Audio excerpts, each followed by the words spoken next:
Hello and welcome to the 8th green at Trump International. I'm going to talk a little bit today about three key elements when you're putting in windy conditions on large links greens. Number one is stability. Without it you can't really generate a consistent stroke and contact.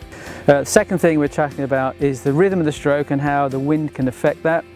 And lastly, distance control in these sort of inclement conditions. But initially, stability is the king.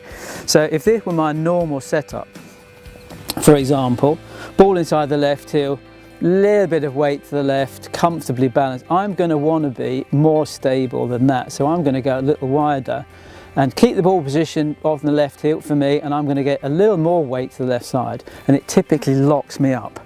So the more I can build stability in the address, the easier it is to maintain that whilst I'm stroking.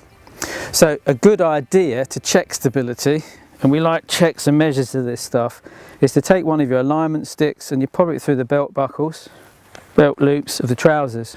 I can see the end of it, and if I'm going to start to see this move around, that's not so good. If I can see it keep still, okay, that's moving tiny bit. That means my shoulders are working from a very stable base, supported by my head not moving too much.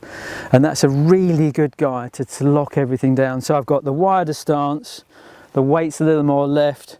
I feel like my lower half's nice and still, head still, keeps the shoulders working, keeps the arc consistent. I've got a good chance in really windy conditions of generating a nice relaxed pace, nice and stable in my lower half, and I've got a good chance of repeating and striking the ball as I'd like to. If you do the same, you're going to play better and putt better.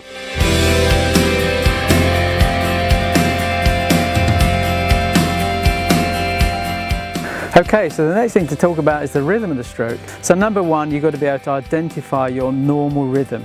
So you can do that in the hotel bedroom, or you're back at your golf club when it's nice and calm and warm. So for example, I might want to take my back, and as I take it back I'm going to say one, and when I'm going to add maybe something in there. So the takeaway is one, so it's 1 and 2. So for me, one is take one, tiny pause, and 2. Now when it's really windy and cold, if you've got that in the background, you know what to do, you know how to repeat it. Not going to go 1, 2, I've got 1 and 2. 1 and 2, so I've got that baby pause in my mind at least. Nice and balanced, positive balance left, stable head, 1 and 2, then let it go. So I didn't change it, and I'm more likely to putt as I typically would, and that's going to help my scoring.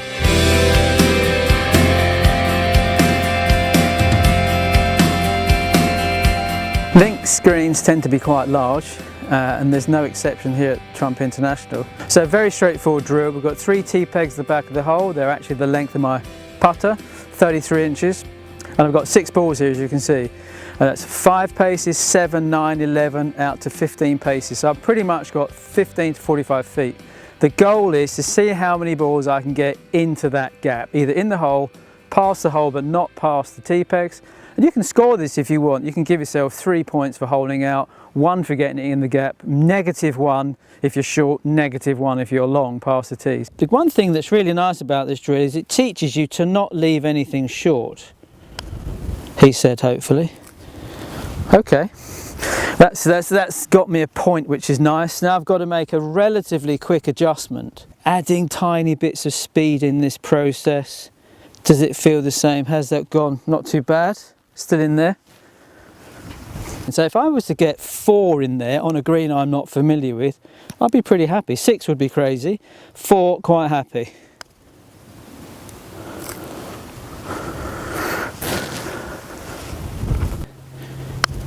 Oh, that could be short. Misstruck it. Oh, and the greens are making this look easy. The greens are just perfect. And the last one, 15 paces, that's shy, but decent putt, I'm happy with that. And even the ones that finish short, pretty good, you know, I'm not going to miss from 12 inches or whatever that is. I think I've boomed it, I think that too hard, I think. Oh no, happy, really happy with that.